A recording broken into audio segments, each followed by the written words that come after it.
Bonjour, je vais parler des deux derniers épisodes de Krypton et du coup de la fin de la saison 1. Peut-être revenir sur la saison 1 en elle-même. Et déjà, très bonne nouvelle, j'attendais depuis un moment l'annonce officielle. Oui, il y a bien une saison 2, heureusement.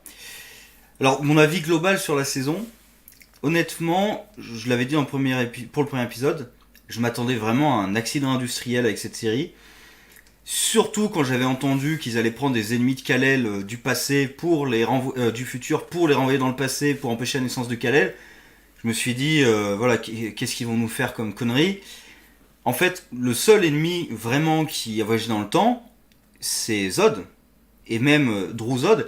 Même Druzod n'a pas voyagé dans le temps juste pour empêcher la naissance de Kal-El. Il l'a fait avec d'autres objectifs qui vont conduire à en effet empêcher la naissance de Kal-El.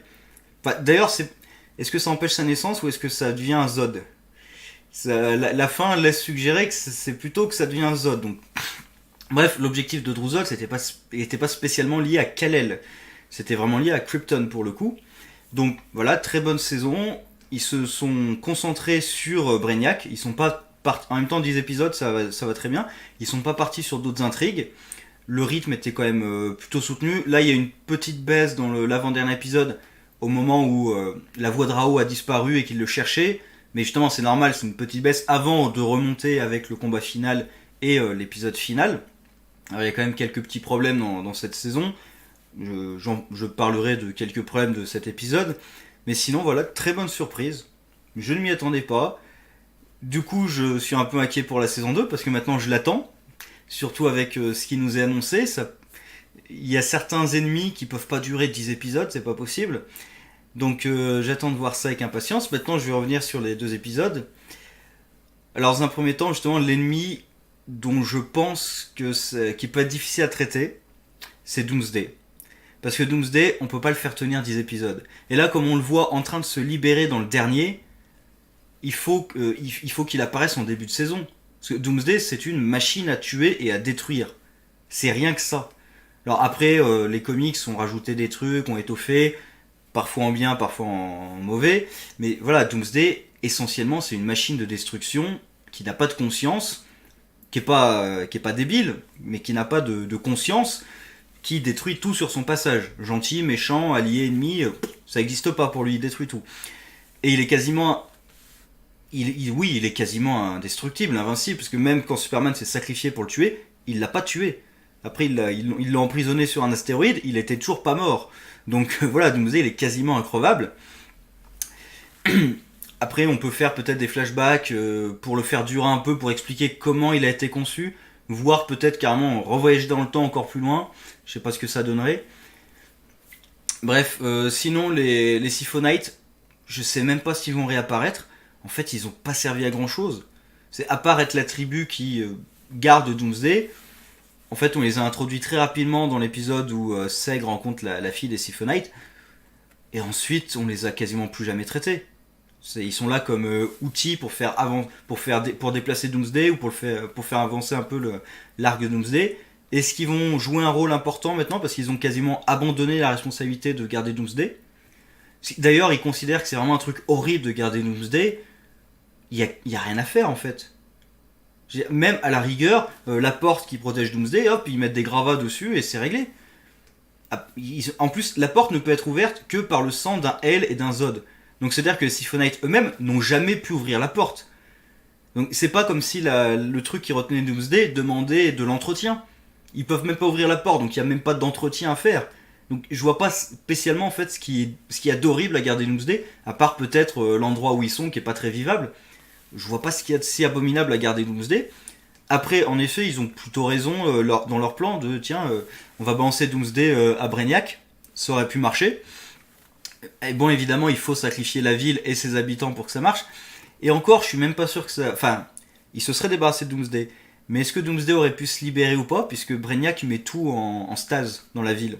Enfin, ça, ils le savent pas, mais Doomsday aurait été en fait bloqué, donc leur plan aurait très bien marché. Sauf qu'en effet, Krypton aurait été détruite, mais bon, comme ils disent eux-mêmes, oui, finalement, eventually, la planète va être détruite. Mais si Doomsday se libère, c'est tout de suite. C'est pas eventually, c'est tout de suite. Ensuite, Doomsday, je vais passer à l'autre méchant, Brainiac. Et ensuite, je ferai le troisième méchant, Zod. Alors, Brainiac, ils l'ont vraiment OP. Ils lui ont rajouté des pouvoirs. Alors, j'ai aucun problème à ce niveau-là, mais là, ils l'ont vraiment OP. Hein. C'est les pouvoirs télépathiques, télékinésiques. Je me souviens pas en tout cas, la version que je connais, je me souviens pas qu'il avait tous ces pouvoirs-là.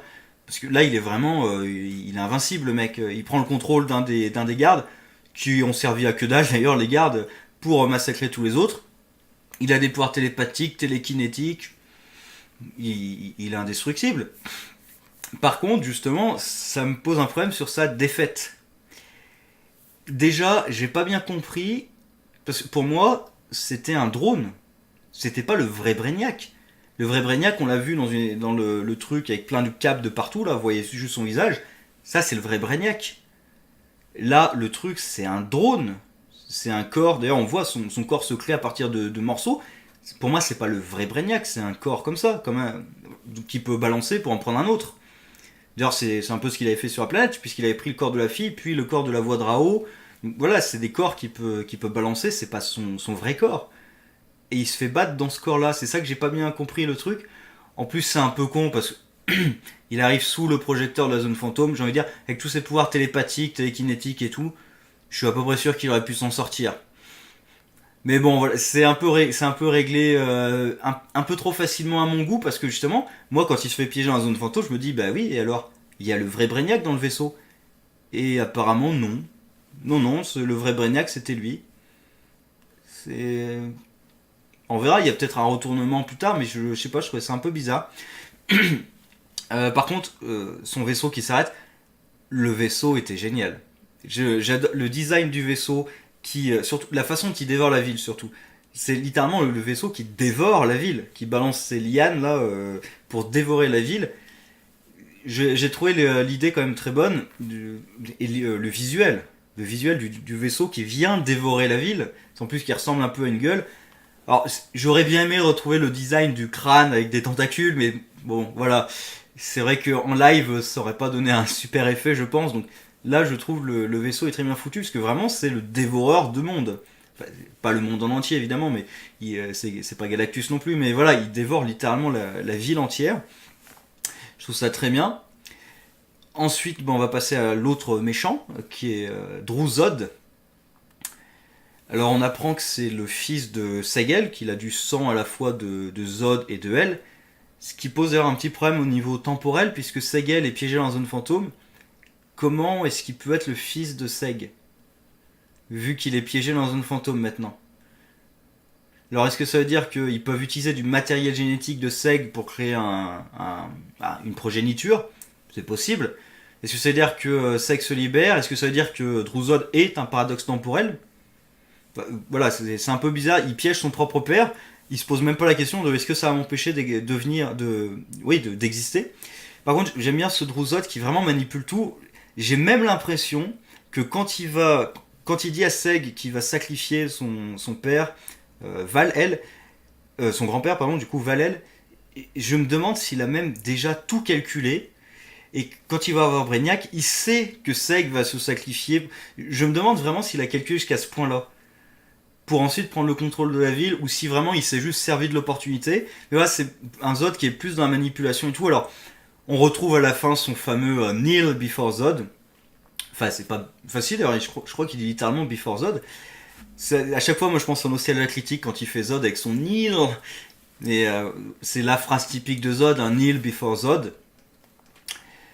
Sinon, oui, en termes de méchants, pour le coup, oui, j'ai adoré ce Zod et je veux en voir un peu plus de ce Zod qui apparemment du coup a dominé la galaxie, enfin la galaxie, en tout cas il a dominé la Terre, puisqu'on voit du coup, Adam Strange du coup qui s'est téléporté, on sait pas exactement quand d'ailleurs, il s'est téléporté dans une des villes piégées par Brainiac, d'accord, qui apparemment est la Terre, une ville terrienne avec une statue de Zod gigantesque. Donc voilà, on peut imaginer que Zod a conquis plusieurs planètes, et là il a une statue à son effigie. Est-ce que ça veut dire que Zod est encore en vie à cette époque? Ou est-ce que c'est bien une ville futuriste, ou c'est une statue en mémoire de Zod? Parce que Zod il va peut-être pas attaquer la Terre tout de suite. Quoique, avec le soleil jaune, ça serait tentant justement d'aller sur la Terre en premier, ou en tout cas une planète avec un soleil jaune en premier, vu qu'il est au courant que les Kryptoniens ont des pouvoirs avec le soleil jaune. Donc je pense qu'il va vouloir faire ça en premier. Mais du coup, quelle est l'époque de cette ville? Parce qu'on a plutôt l'impression que c'est une ville contemporaine. Enfin, pas contemporaine à la série, justement, contemporaine à notre époque, plus ou moins. Donc, est-ce que Adam Strange est dans le vaisseau de Brainiac à cette époque-là, à l'époque de la série? Ou est-ce que, comme il voyage dans le temps, est-ce qu'il s'est retrouvé dans le vaisseau de Brainiac à une époque ultérieure? Parce que ça serait bizarre que Brainiac ait une ville du futur, en fait. Vu que Brainiac est intéressé, par exemple, à obtenir les informations de Val-El. Mais s'il peut prendre des villes dans le futur, pourquoi est-ce qu'il a besoin de ça? Et en même temps, maintenant que Brainiac est dans la zone fantôme, il va obtenir des informations sur le passé, le présent et le futur. Donc il pourrait revenir justement et s'intéresser à capturer des villes à travers le temps, par exemple. Mais bon, c'est la vraie question, où est-ce que se trouve Adam Strange? Et d'ailleurs, alors, peut-être un petit point, c'est que pourquoi est-ce qu'il n'est pas affecté par la stase en fait? Alors est-ce que l'explication c'est Brainiac met tout en stase lorsqu'il capture et c'est fini? Ou est-ce que l'explication c'est simplement que il fallait qu'Adam Strange bouge, du coup bon on peut pas le mettre en stase, sinon ça a aucun intérêt de l'envoyer là-dedans, donc voilà, il échappe à la stase parce que ta gueule ça marche, c'est scientifique, ta gueule c'est scientifique. Je pense que c'est plutôt la deuxième explication pour justifier qu'il se déplace dans la ville et tout, parce que sinon il se retrouve dans la ville de Brainiac, il est figé sur place et il peut plus rien faire. Ça serait con quand même. Si, oui, j'ai noté, oui, dans la ville, j'ai noté qu'il y avait un éclairage rouge. Alors, je sais pas, mais dans mon esprit, s'il y a un éclairage rouge, pour moi, ça serait peut-être pour anéantir des pouvoirs de Kryptoniens. Alors, je dis ça, je pense même pas, mais c'est vrai que j'ai noté qu'il y avait un éclairage rouge sur toute la planète, enfin sur la ville, qui je pense est Métropolis. Surtout qu'il y a une statue de Druzod qui fait un peu penser à une statue de Superman. Je vois bien Druzod remettre une statue là où il y avait la statue de Kal-El. Donc je pense que c'est Métropolis, la ville. Mais comme il y a un éclairage rouge, je me dis que c'est peut-être qu'il y a des Kryptoniens avec des pouvoirs qui sont piégés dedans. Et du coup, au cas où, malgré la stase, hop, on met un soleil rouge pour être sûr qu'ils n'utilisent pas leur pouvoir, ou même que grâce à leur pouvoir, ils échappent à la stase, ce qui serait aussi possible pour des Kryptoniens. Donc voilà, possibilité, on verra. Sinon, je vais enchaîner avec le couple Segel et Nyssa Vex, qui a très bien évolué au cours de la saison. Au début, c'était le mariage arrangé, et on a vu déjà Nyssa vraiment attachée à Seg. J'avoue, je vois toujours pas spécialement pourquoi elle est attirée par lui, avant même de le connaître surtout. C'est limite quand ils se connaissent, d'accord, mais avant même de le connaître, elle voulait vraiment être avec lui. Et je sais pas d'où ça vient en fait. Parce qu'apparemment, ils se sont jamais rencontrés avant, il me semble. Donc je vois pas trop son crush sur Segel, d'où ça vient. Bon, pourquoi pas, après tout, pourquoi pas. Et leur relation s'est vraiment développée avec Seg en plus qui s'est éloigné un peu de Laita, sur laquelle je vais revenir d'ailleurs, qui a dû prendre des décisions difficiles et tout. Et en effet, il peut avoir du mal à être avec elle, puisque quand même c'est un Zod qui a tué sa famille. C'est un Zod là qui veut trahir son grand-père et tout. Donc, c'est un Zod qui a laissé son grand-père dans la zone fantôme. Donc on peut comprendre qu'il y a du mal avec la famille Zod en général. Et il se rapproche de Nyssa. Nyssa qui carrément le sauve en... Alors ça d'ailleurs j'ai bien aimé parce que quand elle enfonce le truc dans la tête de Brainiac, je me dis mais comment ça marche? Pourquoi il explose d'un coup? Et même elle dit je savais même pas que ça allait faire ça. Je sais plus comment elle le tourne mais elle dit même moi j'étais surprise, je savais pas que ça allait faire ça et tout. Parce que c'est vrai il explose d'un coup quand elle lui met le cristal et mais pourquoi? Comment ça marche? Qu'est-ce qui se passe? Tu l'enfonces un truc dans la tête, il explose, c'est bizarre. Et du coup, leur relation qui s'est bien développée à tous les deux, moi j'ai vraiment trouvé ça plaisant. Justement, c'est le triangle. Enfin, il y a un autre triangle, le triangle amoureux qui reste encore, mais voilà, l'aspect triangle amoureux, quand même, ils les ont. J'avais peur qu'ils partent vraiment dans cette direction. Finalement, il y a eu un peu de tension, mais très légère, entre Nyssa et Laita. Il y a eu une scène de tension avec le futur de Laita et Seg, le moment où elle était en tôle et ils sont un peu ils sont pas connus dessus d'ailleurs justement, c'est la mère qui est arrivée pour les arrêter, mais sinon voilà, les triangles amoureux ils ont quand même baissé le truc, ils en ont pas trop fait. Et Sek qui se déplace de Laita vers Nyssa, j'ai vraiment bien aimé parce qu'en plus le personnage pour le coup alors je sais pas si c'est mon préféré, c'est l'un de mes préférés de la série, le personnage de Nyssa qui du coup je vais continuer avec Nyssa puisqu'elle apprend que elle est un clone, mais dans lequel on a mis les souvenirs de son corps originel. Donc, en fait, c'est bien elle. Parce qu'on a l'impression à la fin que ah mais je suis un clone, je suis pas là. Mais ils ont mis ses souvenirs, sa mémoire, enfin tout son esprit dans un nouveau corps. Alors c'est bien elle. Physiquement, c'est pas le même corps, mais sinon c'est bien la même personne. Alors, elle a peut-être perdu des choses, peut-être dans le transfert, mais j'ai envie de dire, si elle était jeune, je sais plus si l'âge est précisé, mais si elle était très jeune, honnêtement, quand on vieillit, de toute façon, on perd des souvenirs de quand on était jeune, et puis il y a même une période où on se souvient quasiment de rien. Donc voilà, le fait d'avoir transféré un corps, c'est pas si violent, quoi. Elle le prend vraiment. Enfin, je comprends c'est le choc. Le, Après, voir comment elle va le prendre dans la saison, parce que j'ai l'impression que du coup, Jack Sur s'en sert un peu pour la manipuler. Et voir, parce que Jack Sur a l'air d'être présenté plutôt comme quelqu'un de. Pas de gentil non plus, parce qu'elle dirige une résistance, elle torture, elle fait torturer, elle tue des gens, mais plutôt comme quelqu'un, on va dire, d'éthique. Vu que son problème, justement, c'est l'éthique. Donc je pense pas qu'elle va vraiment manipuler Nissa pour essayer de se venger de son père, par exemple, à travers elle. Parce qu'en plus, elle s'est suffisamment vengée du père. D'ailleurs, le père d'Aaron Vex, j'espère vraiment qu'il est mort. Parce qu'en plus, il avait un disque à torture, je sais pas comment appeler ça autrement, qu'elle a activé. On voit le vaisseau s'écraser. Je me dis, s'il a survécu ou qu'il s'est éjecté avant, un truc comme ça serait con qu'il revienne. Parce que surtout, il a encore son disque à torture, donc qui doit être encore activé. Parce que Jack Sur a aucune raison de désactiver le truc. Elle savait pas, voilà, elle sait pas où elle est. J'imagine qu'elle a activé le truc pour que la douleur le tue. Donc même s'il a échappé à l'explosion du vaisseau, la douleur devrait le tuer. Arrivé à un certain stade de douleur quand même, j'imagine que son appareil peut aussi tuer, torturer et tuer. J'imagine. Et Jack Sur, alors ils font une référence aussi avec Jack Sur à c'est Flamebird, il me semble. Oui, ça, Flamebird, qui dans la mythologie kryptonienne est un dieu. Il y a, enfin une déesse d'ailleurs. Il y a un couple de dieux, Flamebird et Nightwing, qui sont aussi des héros kryptoniens, qui ont donné leur nom d'ailleurs dans les comics, littéralement. C'est ces héros-là kryptoniens qui ont donné leur nom au héros terrien Nightwing et aussi Flamebird d'ailleurs, qui est moins connu. Mais Nightwing, il y a eu toute une histoire d'ailleurs où il entend la légende du Nightwing par Kal-El, et c'est pour ça qu'il décide de prendre ce nom de Nightwing pour honorer ce héros. Et ce qui est intéressant, c'est que ces deux dieux qui sont en couple sont en guerre perpétuelle, plus ou moins, avec Vok, qui dans les comics s'est incarné dans Jack Sur. Donc c'est intéressant de faire un petit clin d'œil à Flamebird avec Jack Sur, qui de mémoire est le. Parce que normalement c'était un homme, de mémoire c'est le premier à avoir été condamné à la zone fantôme. De mémoire c'est ça, c'est le premier criminel à avoir été condamné à la zone fantôme.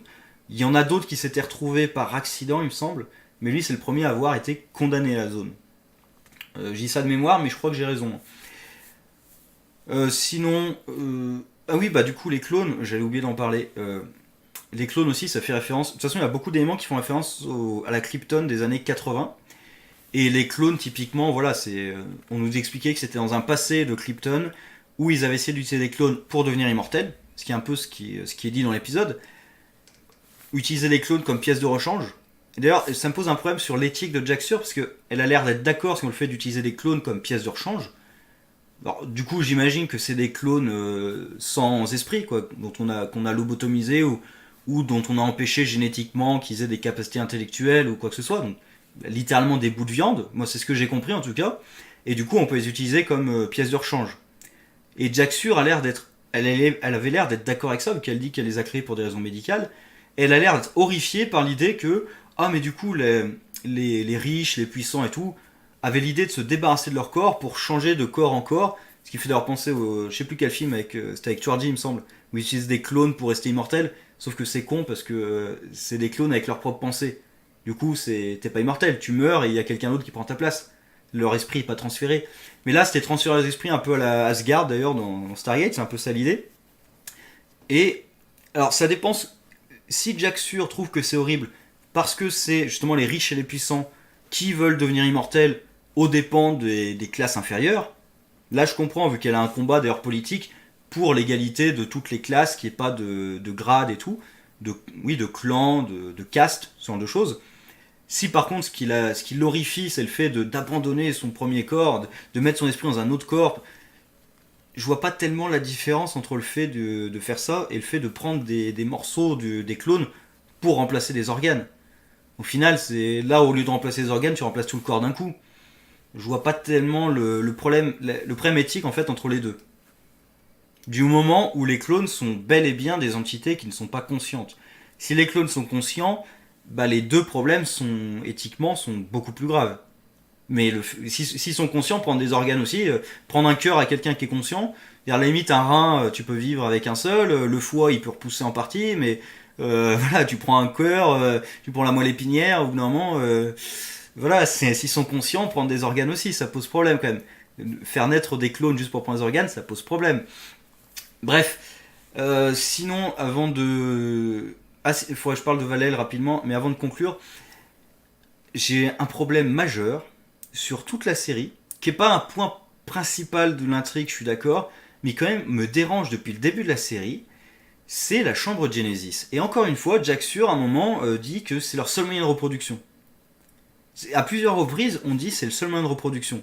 Mon problème, c'est qu'ils ont des rapports sexuels normaux. On l'a vu à plusieurs reprises. Ils ont des relations amoureuses, ça c'est une chose, et ils ont des rapports sexuels. Donc déjà, rien que par accident, ils devraient parfois avoir des descendants naturels. Et il n'y a aucune explication. Dans les années 80, le Krypton des années 80, l'explication qui est donnée, c'est que tous les contacts physiques sont plus ou moins considérés comme répugnants. C'est vraiment, Lara, elle voit Jonathan Kent sur Terre, torse nu, transpirant, en train de labourer son champ, et elle détourne le regard. Ah mon dieu, quelle primitive, quelle sauvage. Donc rien que voir quelqu'un, un homme torse nu, ça l'horrifie. La transpiration, ça l'horrifie. Donc voilà, les rapports sexuels, ça va être délicat quand même. Là, non, ils ont des rapports sexuels normaux. Pour moi, la seule explication qui serait viable, c'est par exemple qu'il y a un gros problème de stérilité dans la population. Ça serait une explication qui marcherait. Mais à aucun moment elle a été donnée cette explication. Du coup, quand ils disent c'est le seul moyen de reproduction qu'on a, mais non, il y en a un qui est évident, qui est sous vos yeux, que vous pratiquez en plus. Donc quel est le problème? Et en plus, au-delà de ça, même en estimant qu'il n'y a que la chambre de Genesis, il y a plusieurs villes sur la planète. Donc on peut imaginer que les autres villes aussi ont des moyens de reproduction, peut-être le même, c'est peut-être aussi des chambres de Genesis, mais du coup il n'y a pas que cette chambre de Genesis pour se reproduire. Il y en a d'autres. Alors, ils n'y ont pas accès, d'accord, mais voilà, à plusieurs reprises j'ai entendu c'est notre seul moyen de reproduction. C'est pour sauver le futur de Krypton, mais là en l'occurrence c'est plutôt de sauver le futur de Kandor. Il faut sauver la chambre de Genesis et tout. Est-ce que c'est vraiment le seul moyen de reproduction que vous avez? C'est pas un point primordial qui a été abordé, mais quand même c'est un point, un sujet qui est réapparu à plusieurs reprises, et je trouve ça un peu bizarre. Et sinon, du coup, j'avais dit, je parle de Valel juste avant de conclure. Je sais pas si le nom Valel, j'ai pas vérifié si c'était un nom officiel, Val-El, parce que je sais qu'il y a eu un personnage qui s'appelait Val-Zod dans le Earth 2 du reboot New 52 des années 2010, qui était un gentil d'ailleurs pour le coup, qui était noir aussi, c'était un Kryptonien noir. On a eu un Superman noir qui était littéralement Obama dans un univers alternatif. Là, c'était un Zod, Val-Zod, qui prenait un peu le rôle de Superman vu que Superman est mort et tout. Enfin, c'est Earth 2, c'est un univers où Darkseid a essayé de dominer la Terre, a quasiment réussi, et du coup, il y a encore des armées d'Apocalypse sur Terre. La grosse trinité, les trois héros ont disparu. Voilà, c'est un peu la catastrophe de cette planète. Bref, donc je sais pas si c'est un clin d'œil à Val-Zod ou pas du tout. Bon. Et quand ils ont dit qu'il était encore en vie, j'ai eu un peu peur. Je me suis demandé si c'était Zod qui était allé le sauver ou quoi que ce soit, parce qu'un point de vue timeline, ça me paraissait illogique. D'ailleurs, on sait toujours pas comment Zod a remonté le temps. Ça j'y pense, mais on sait toujours pas comment Zod a remonté le temps et s'il peut revoyager dans le temps encore. On sait toujours pas. C'est vrai, là je viens de me faire la réflexion. Est-ce qu'il peut encore voyager dans le temps? Intéressant à voir. Et est-ce qu'ils vont faire venir d'autres voyageurs temporels? Moi j'adorais voir Booster Gold, vraiment. Parce qu'en plus là, Zod qui dirige le Krypton, dans l'arc de Booster Gold avec Superman, ils vont dans le futur, c'est pas le passé, c'est le futur, sur une planète où la famille Zod domine toute la planète. Donc ça me fait en plus énormément... De toute façon, toute cette série me fait penser à cet arc de Booster Gold, et j'adorerais voir Booster Gold dans cette série, à la place, maintenant qu'il est là, Adam Strange, on le garde, mais il pourrait le rajouter, Booster Gold, même faire un truc entre Booster Gold et Adam Strange, Bon, Booster Gold, il est plus en général relation avec Blue Beetle, mais bon, peu importe. Du coup, oui, pour sauver j'allais dire Valzod, il s'est envoyé lui-même dans la zone fantôme, dans laquelle, du coup, il a trouvé. Mais si. Ah, mais si, Zod, il a pu voyager dans le temps à travers la zone fantôme. Puisqu'ils expliquent que la zone fantôme, elle est en dehors du temps. Donc oui, c'est comme ça qu'ils peuvent justifier qu'il voyage dans le temps. Mais du coup, ça veut dire qu'on a dans zone fantôme, il peut voyager dans le temps. Ah, c'est pas clair ça. Parce que ça veut dire, si tu voyages dans le temps à partir de la zone fantôme, ça veut dire qu'à la limite, Brainiac peut ressortir quasi instantanément en fait. S'il n'y a pas de temps ou quoi que ce soit. Enfin bref, les histoires de voyage temporel c'est toujours un peu compliqué, donc on va dire que ça marche, il n'y a pas de problème. Mais oui, il me semble que Zod s'est échappé de la zone fantôme et est retourné à cette époque. Enfin bref.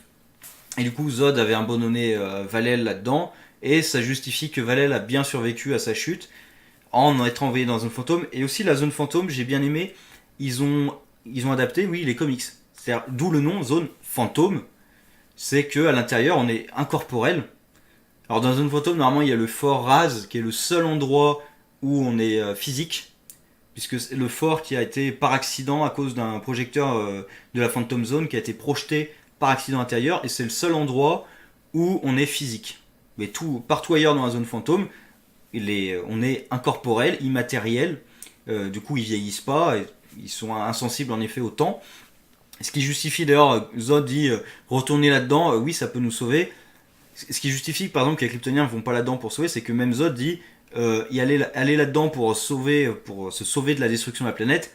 Si vous saviez ce que c'était, vous diriez pas que c'est se sauver. Si en effet on peut imaginer une zone où il n'y a pas de temps, il n'y a pas d'espace, qu'on est incorporel et tout, on peut imaginer qu'on devient très rapidement assez cinglé. Et du coup ils ont bien justifié la survie de Valel. Bon, je pense que j'ai abordé à peu près tous les points. Je répète mon avis. Très bonne série. Il y a toujours quelques points négatifs, évidemment, mais très bonne série. Je m'attendais à un accident industriel aussi, donc le fait que je m'attendais à une catastrophe et que j'ai quelque chose de bien, ça augmente aussi le plaisir que j'ai pu passer dans cette saison. Et j'attends la 2 maintenant, faut pas qu'il se plante. Maintenant j'ai des attentes, donc faut pas qu'il se plante sur la 2. Doomsday, j'ai un peu peur de comment ils vont le traiter, parce que honnêtement, je ne vois rien qui pourra arrêter Doomsday. À part le balancer lui aussi dans la Phantom Zone, mais Doomsday, honnêtement, Brainiac a résisté un petit moment à l'aspiration. Je pense que Doomsday, tu peux essayer de lui activer le projecteur, il va le démolir et tout avec. Donc, on va voir comment ils vont gérer ce Doomsday, parce que, je veux dire, là, littéralement, les Kryptoniens, ils peuvent lui balancer tout ce qu'ils ont, ils lui feront rien. Hein.